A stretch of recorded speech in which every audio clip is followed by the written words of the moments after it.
পারস্য উপসাগরের বুকে ছোট্ট একটি দ্বীপ খারক, কিন্তু এই ছোট্ট দ্বীপের গুরুত্ব বিশ্বমঞ্চে বিশাল। ৬০-এর দশক থেকে ইরানের তেল রপ্তানির মেরুদণ্ড হয়ে দাঁড়িয়ে আছে খারক। দ্বীপের দুই পাশে পূর্ব ও পশ্চিমে রয়েছে দুটি আলাদা ঘাট।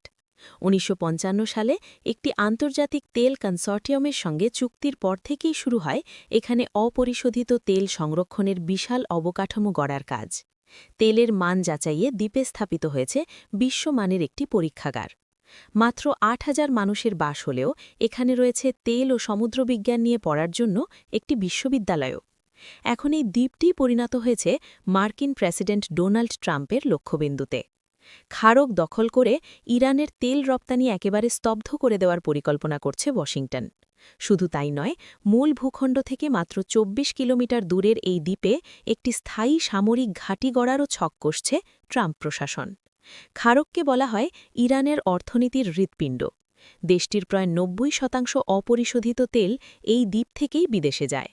মূল ভূখণ্ড থেকে পাইপলাইনে বয়ে আসা তেল জমা হয় এখানকার বিশাল ট্যাঙ্কগুলোতে, তারপর ট্যাঙ্কারে চেপে পাড়ি দেয় আন্তর্জাতিক বাজারে, বিশেষত চীনে।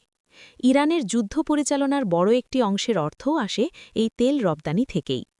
ট্রাম্প দাবি করেছেন দ্বীপের সামরিক স্থাপনাগুলো মার্কিন বাহিনী ইতোমধ্যেই গুড়িয়ে দিয়েছে এবং ইরানের প্রতিরক্ষা ব্যবস্থা এতটাই দুর্বল যে দ্বীপটি দখলে নিতে বেশি বেগ পেতে হবে না। তবে তেলের অবকাঠামোতে হামলা করা হয়নি, কারণ হিসেবে তিনি বৈশ্বিক জ্বালানি সরবরাহ সুরক্ষার কথা উল্লেখ করেছেন।